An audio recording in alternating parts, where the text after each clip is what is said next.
आप कहाँ से आई हैं? I've come from London.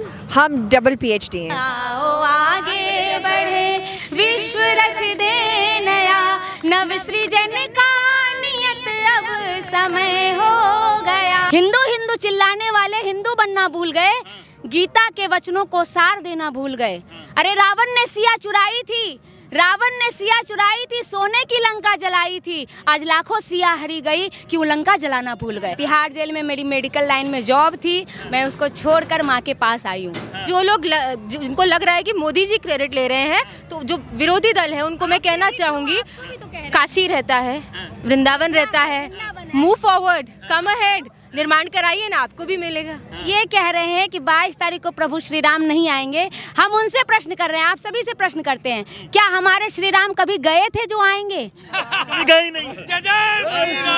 जो कहीं गया ही नहीं है वो कहाँ से आएगा? वो यहीं थे, यहीं है और यहीं रहेंगे। हम किसी दूसरे देश से फ्लाइट से लैंड होने इंडिया नहीं आ रहे हैं, वो सबके भीतर ऑलरेडी लैंड कर चुकी। नारी है दुर्गा का रूप, पर बैठी किस अंधकूप, अपनी शक्ति का ज्ञान नहीं इसलिए पहचान नहीं। जानो अपनी शक्ति को, तुम भी किसी से कम नहीं, और तुम्हें जो हिला दे ऐसा किसी में दम नहीं। अभी हमारे साथ जिन भगवाधारी साध्वी को आप देख रहे हैं, ये लोग कोई साधारण साध्वी नहीं है, बल्कि इनमें से कोई लंदन के है, कोई दिल्ली यूनिवर्सिटी से है, तो कोई गूगल में काम कर चुके हैं। और इन लोगों से बात करेंगे कि ये लोग अयोध्या क्यों आई और ऐसा क्या कारण है कि ये लोग भगवा वस्त्र जो है धारण किए। नाम क्या हुआ आपका? जय Shri Ram. My name is Saint Gabrielle and I'm a disciple of Our Holiness Mahashtha Shamri ji. अच्छा, आप कहाँ की रहने वाली है? I am currently here in the Ayodhya ashram, but our head office is in the Lucknow ashram, Ananda ashrams. आपका क्या नाम हुआ? जी, मेरा नाम साध्वी ज्योति प्रभा भारती है और मेरी गुरु माँ है परम पूजनीय माँ आशुतोष शाम्बरी जी। और आप भगवा वस्त्र धारण कब की?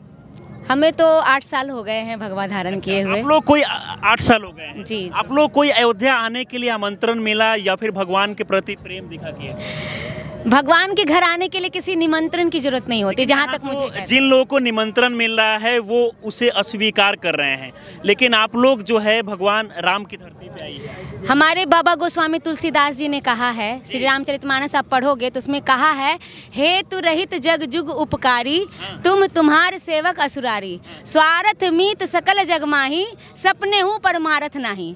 तो जो भगवान वहाँ गोस्वामी तुलसीदास जी कहते हैं कि हे प्रभु, इस समाज की सेवा या तो आप कर सकते हो या आपके भक्त कर सकते हैं, अन्यथा सभी स्वार्थ के प्रीति है, स्वार्थ के हैं, वो सिर्फ और सिर्फ स्वार्थी हैं, अपने स्वार्थ के वशीभूत सब कार्य करते हैं। हम तो प्रभु के सेवक हैं, प्रभु का कार्य करने आएंगे, चाहे कोई हमें बुलाए ना बुलाए, हमें उससे कोई मतलब नहीं है। हम लखनऊ आश्रम हमारा हेड ऑफिस है और यहाँ आनंद आश्रम, यहाँ अयोध्या में हमारा आश्रम है रिकाबगंज में।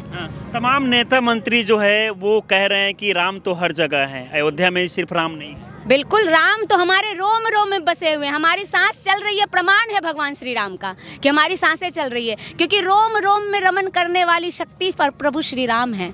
तो वो सांसें बताती है, प्रमाण है इसका कि हमारी सांसें चल रही है, इसका मतलब भगवान श्री राम कण कण में व्याप्त हैं। भगवान श्री राम है तो विश्व है, श्री राम है तो विश्व है, राम के बिना सब अदृश्य है। क्या पता था किसी को जब भगवान श्री राम नहीं आए थे साकार रूप में, किसी को पता था भगवान श्री राम है? कोई नहीं पता था, लेकिन जब भगवान राम आए तो पता चल गया, अच्छा ये प्रभु राम है। काकभुशुंडी जी वहाँ भ्रमित हो जाते हैं, माता सती भ्रमित हो जाती हैं, क्यों? क्योंकि उनके पास वो ज्ञान नहीं था, वो आत्मज्ञान नहीं था, उन्होंने खुद को नहीं जाना कि हम कौन है, ये कौन है। वो ज्ञान मिला सतगुरु के द्वारा। भगवान शिव ने माता पार्वती से कहा है, अखंड मंडलाकारम व्याप्तम येन चराचरम तत्पदम दर्शितम येन तस्मै श्री गुरुवे नमः। जो समस्त अखंड ब्रह्मांड में जो सत्ता व्याप्त है, जो अखिल ब्रह्मांड के सत्ता है, जो हमारे रोम रोम में बस रहे हैं प्रभु श्री राम, उनका जो दर्शन हमारे अंतर्घट में करा दे वही पूर्ण सतगुरु है। और मैं सौभाग्यशाली हूँ कि मुझे ऐसे सतगुरु मिली हैं, मेरी परम पूजनीय माँ आशुतोष शाम्बरी जी, जिन्होंने मुझे वो आत्मज्ञान दिया, सेल्फ रियलाइजेशन कराया, जिसको विवेकानंद जी ने कहा है कि अगर आत्मा है तो महसूस करो, अगर ईश्वर है तो उसे देखो, और नहीं तो पाखंड करने से अच्छा है कि तुम नास्तिक हो जाओ।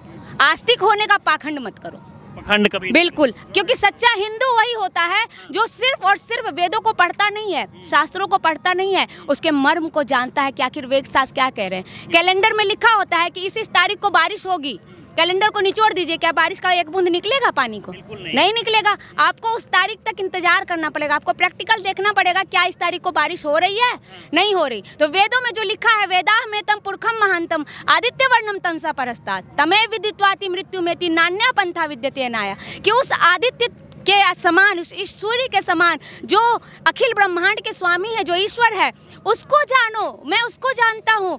और ये कोई और मार्ग नहीं, आत्मज्ञान का मार्ग है, तत्व ज्ञान का मार्ग है, जिसको भगवान श्री कृष्ण ने कहा है राज विद्या राज गुह्यम पवित्र मिदमुत्तम। जिसे राज विद्या कहा है, जिस ज्ञान को प्रभु श्री कृष्ण ने अर्जुन को दिया तो वो महाभारत युद्ध कर पाया, वरना वो तो सबके मुंह में पड़ गया था, ये मेरे चाचा है, ये मेरे गुरु है, ये मेरे फलाना है, ये मेरे फिलाना है। तो क्यों उसको क्यों कहा? क्योंकि वो अधर्मी थे, वो पापी थे, और उन्होंने उस अधर्म के अन्न को खाया था, उनके खून में भी अधर्म का खून दौड़ रहा था। इसीलिए अर्जुन को जगाया प्रभु श्री राम ने, श्री कृष्ण ने, उस ज्ञान को देकर। और आज हम सबको जागने की बारी है, क्योंकि हिंदू हिंदू चिल्लाने वाले हिंदू बनना भूल गए, हिंदू हिंदू चिल्लाने वाले हिंदू बनना भूल गए, गीता के वचनों को सार देना भूल गए। अरे रावण ने सिया चुराई थी, रावण ने सिया चुराई थी, सोने की लंका जलाई थी, आज लाखों सिया हरी गई कि वो लंका जलाना भूल गए। कहाँ से आई है? I've come from London. London से आप आई हैं? जी, my name is Dr. Sadhvi Avakshi Bharti. I'm a disciple of Her Holiness Mahashitosh Amri ji, and I will try and speak in Hindi on this one. So the English भी बोलती हैं? English is fine, so that's great. So the thing is, when you talk about Rajniti, our Ram Bhagwan ji did, Krishna Bhagwan ji did. If you break down the word Rajniti, the king's way, he shows, क्योंकि he shows how the niti should be, how the Raj should be looked after. That's what Shri Krishna did. That's what our Lord Ram ji did. That's what Shivaji Maharaj ji हम did. एक चीज चाहेंगे कि बहुत सारे लोग हैं जो इंग्लिश में समझ नहीं पाते, अब हिंदी बोलती है? थोड़ा हाँ, थोड़ा थोड़ा, तो हिंदी में थोड़ा समझाइए लोग। So what I just said here, I'll try and say in Hindi, कि राजनीति जो है, राजनीति तो हमारे प्रभु श्री राम ने की, राजनीति तो वो श्री कृष्ण भगवान जी ने की। महाभारत का युद्ध क्या आसान था? इतने सालों के धैर्य रखना, बड़े आराम से उस कार्य को करना। और श्री राम जी आपको, आप जो अपने ज़िंदगी में देखो, आपको कोई कुछ कह दे, आप उस बंदे को मारने पर पड़ जाते हो। उन्होंने तो माता सीता को, जगत जननी को ले गए थे, उन्होंने कैसे धैर्य रखा? क्योंकि उनको पता था ये कार्य कैसे होगा, उनको कैसे कैसे करके सबका कल्याण कैसे होगा। क्योंकि महापुरुष जो होता है, ईश्वर सबका कल्याण ही चाहता है, सृजन में वो विश्वास करते हैं।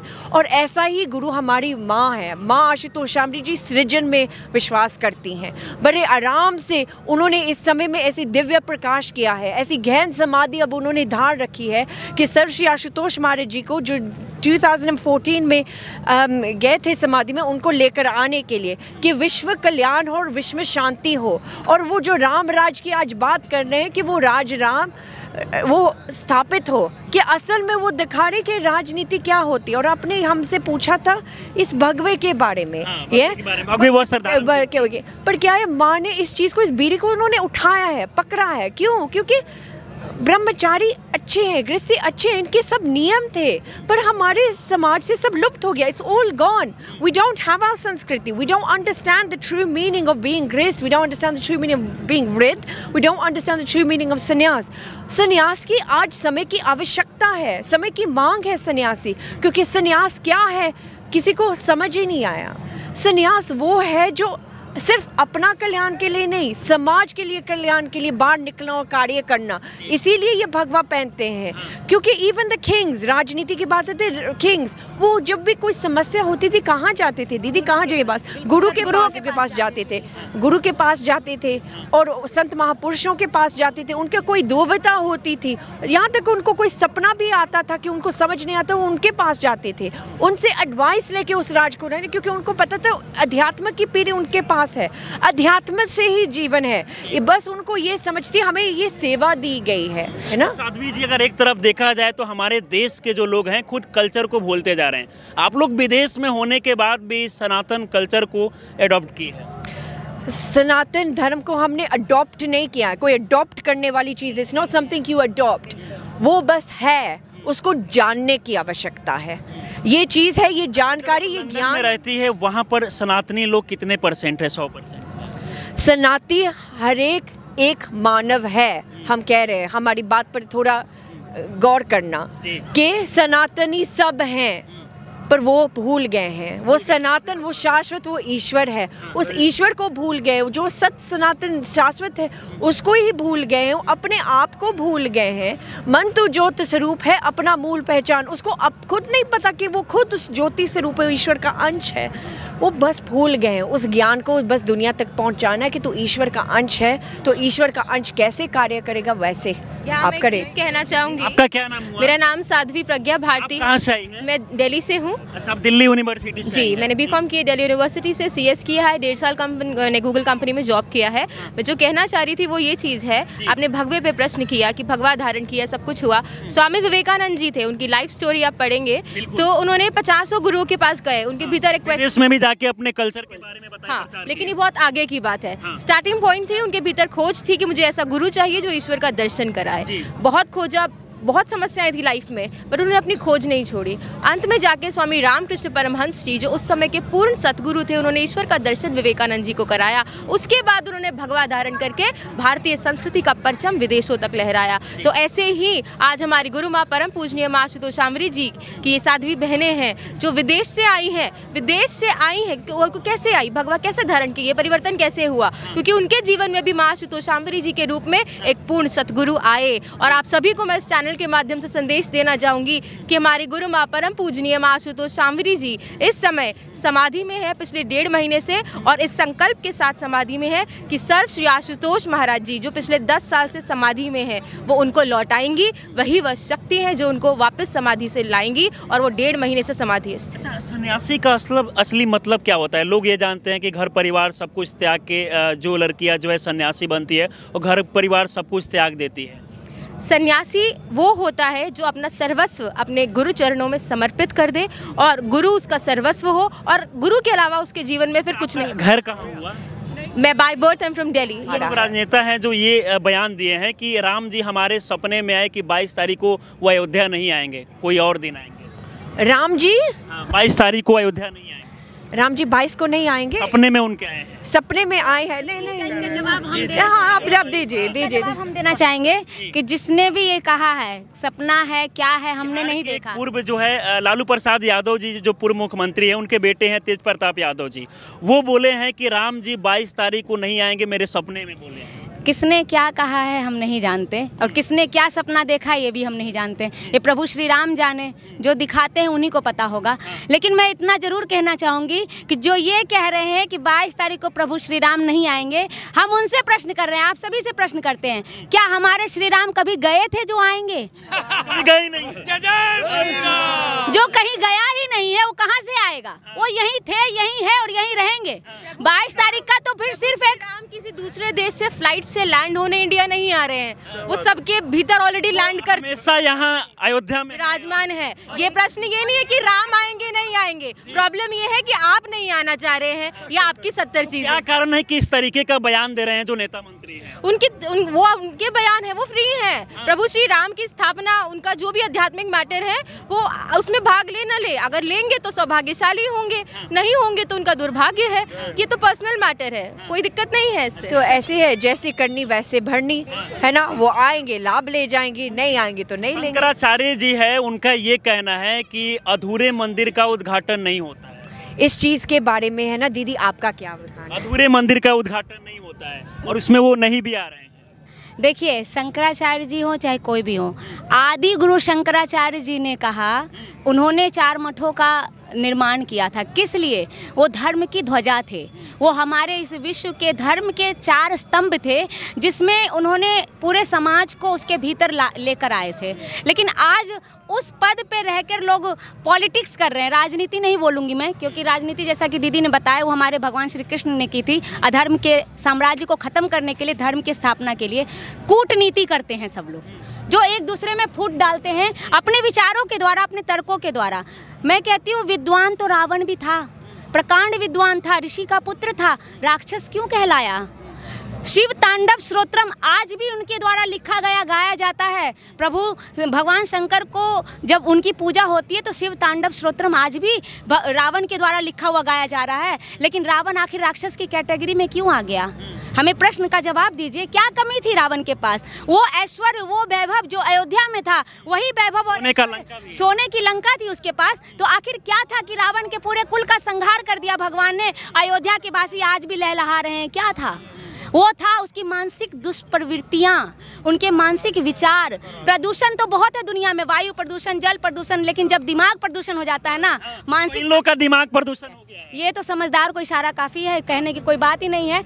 मैं तो बस ये जो कि ब्रह्म ज्ञान को, आत्मज्ञान को प्राप्त करें, वेदों के सार हम तभी समझ पाएंगे, हमारे श्री राम को तभी समझ पाएंगे हम लोग। अच्छा, एक भजन सारे लोग मिलके हम चाहेंगे कि गुनगुनाएं। आप लोग भजन भी काफ़ी अच्छे गाते हैं, तो कौन सा गाएं? एक युवाओं को प्रेरित करता है, हम सब को प्रेरित करता है वो भजन। हमारी गुरु माँ हैं, हमारे महाराज जी हैं, उनके द्वारा लिखा हुआ वो भजन है। जैसा कि आज नव युग है, नवीन युग का निर्माण हो गया है, नवीन युग निकल रहा है और आज के समय सबको जागने की बारी, सबको संगठित होने की बारी है। दैवीय शक्ति को, जब तक दैवीय शक्ति संगठित नहीं होगी, असुरता का साम्राज्य खत्म नहीं होगा। हमारे राम जी का जब कार्य हुआ तो नन्ही गिलहरी भी अपनी सेवा में अर्पित कर दिया उसने सब कुछ। आज गिलहरी का नाम आता है। अयोध्या का जब स्टेशन बना तो मोदी जी ने गिलहरी को पूरा सम्मान दे दिया। किस लिए? तो उसके लिए आज सभी मानव जाति के लिए, सभी पूरे विश्व के लिए ये चीज़ है। क्या? आओ आगे बढ़े, विश्व रच दे नया, आओ आगे बढ़े, विश्व रच दे नया, नव सृजन का नियत अब समय हो गया, अब हटेगा तमस सूर्य विश्वास का, अब हटेगा तमस सूर्य विश्वास का, अब मनों में हमारे उदय हो गया, आओ आगे बढ़े, विश्व रच दे नया।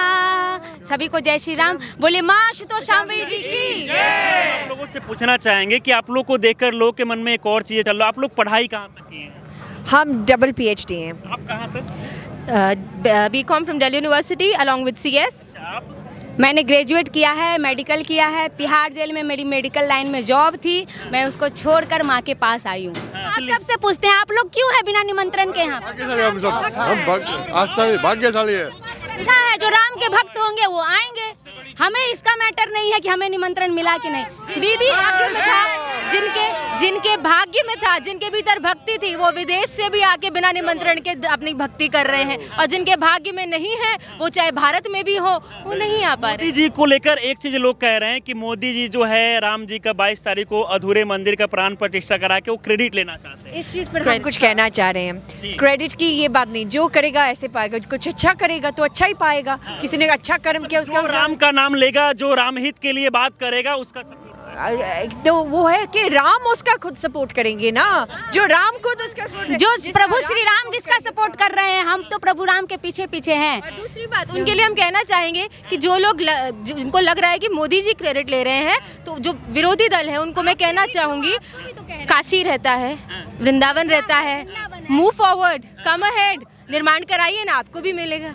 और जो वो लोग भी अगर इस तरीके से निर्माण कराएंगे तो उनको भी सपोर्ट मिलेगा। बिल्कुल, जो अच्छा करेगा ईश्वर किसको क्यों सपोर्ट नहीं मिलेगा? सपोर्ट मिलेगा। और जो अधूरे मंदिर की बात कर रहे हैं, मंदिर अधूरा नहीं है। क्या होता है जब नींव लग जाती है ना मंदिर की, हमारी संस्कृति है, तब वहाँ मूर्ति स्थापित कर हो जाती है, फिर मंदिर बनता रहता है। पहले जिसका घर है, आप अपना घर बनवाते हो, आप वहाँ खुद खड़ के बनवाते हो, वो ईश्वर का घर है, वो खुद वहाँ खड़ के बनवाएगा ना। तो इस चीज़ को आप देखो, ये तो बहुत एक एग्जाम्पल हमें दे रहा है ईश्वर। तो मैं इंटरव्यू लेने आ रहा, इससे पहले बहुत सारे लोग ये बात कर रहे थे कि ये सवाल आप जरूर पूछिएगा कि क्या लड़कियों को जो है सन्यासी बनना चाहिए? अगर हर लड़कियां जो है वो सन्यासी साध्वी बनेगी फिर हमारा देश कैसे आगे बढ़ेगा? लड़की लड़के का कोई विषय नहीं है, हर एक मानव स्वतंत्र है कि वो चुने अपनी राह, वो भक्ति करे, है नहीं, सब कुछ वो फ्री है। This person is free, you are absolutely free to do as you wish.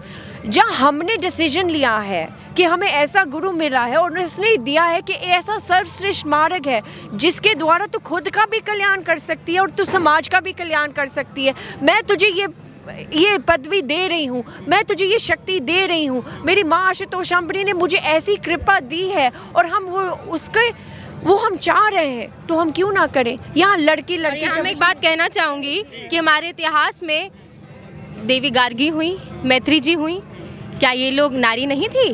परंतु आज पूरा युग उनको याद कर रहा है। युगों युगों से लोग ये कहते हैं ना कि असली नारी वही है जो माँ बनती है। ये किसने कहा और ये कहाँ लिखा है? आपको पता है गृहस्थ है कि गृहस्थ आश्रम, लोग कहते हैं गृहस्थ है। 4 प्रकार के आश्रमों का हमारे वेद शास्त्रों में वर्णन है, जिसमें से गृहस्थ आश्रम है। आज कह रहे हैं गृहस्थ है, परंतु गृहस्थ आश्रम के नियम होते हैं। आज इस कलयुग में उस गृहस्थ आश्रम के नियमों को लोग नहीं जानते हैं। वो गृहस्थ कौन होता है? जो अपने ग्रह में स्थित हो, ग्रह अपने कार्यों को करते हुए अपने ईश्वर में रत हो, अपनी भक्ति में रत हो। परंतु जो आज वो नहीं कर रहा, वो अपने ग्रह में स्थित नहीं है, वो गृहस्थ नहीं है। दीदी वो कहना चाह रही है। और बैलेंस की ज़रूरत होती है। हम बैलेंस्ड पोर्शन लेंगे, जहाँ हम तला बुला खाते रहेंगे तो ठीक नहीं रहेंगे। बैलेंस चीज़ें क्यों चाहिए कि हमें वो पुष्टि मिले। समाज में भी वो बैलेंस चाहिए। क्यों चारों का कहा है? ब्रह्मचारी का क्यों कहा है? गृहस्थ का क्यों क्या है? सन्यासी का क्यों क्या? वृत्त, इन चीज़ों का क्यों कहा है? ये इसीलिए क्या? क्योंकि समाज को इन चीज़ों की आवश्यकता है, और जो उस चीज़ में आना चाहता है वो चाह सकता है कि गृहस्थ बहुत पवित्र चीज़ होती है। हमारे शुद्ध श्री राम गृहस्थ में थे, गुरु नानक देव जी थे गृहस्थ में, हमारे भगवान शिव जी थे गृहस्थ में। ये तो बहुत पवित्र चीज़ है। नारियों के लिए मैं चंद लाइनें कहना चाहूंगी कि नारी है दुर्गा का रूप, पर बैठी किस अंधकूप, अपनी शक्ति का ज्ञान नहीं इसलिए पहचान नहीं, जानो अपनी शक्ति को तुम भी किसी से कम नहीं, और तुम्हें जो हिला दे ऐसा किसी में दम नहीं। और यह तब संभव है जब आप इस पवित्रता को धारण करें, आध्यात्मिक हो। नारी की शक्ति उसकी आध्यात्मिकता है। अगर नारी आध्यात्मिक नहीं है तो वो मात्र एक भोग की वस्तु बन के रह जाती है, परंतु वही अपनी आध्यात्मिक शक्तियों का अगर उसे ज्ञान हो जाता है तो वो उस परम पवित्रता को प्राप्त होती है। जय श्री राम। चलिए, बाकी हमारे साथ आप सारे लोग जुड़े, इसके लिए बहुत बहुत धन्यवाद। जय श्री राम। जय श्री राम। माँ शांभवी जी की जय।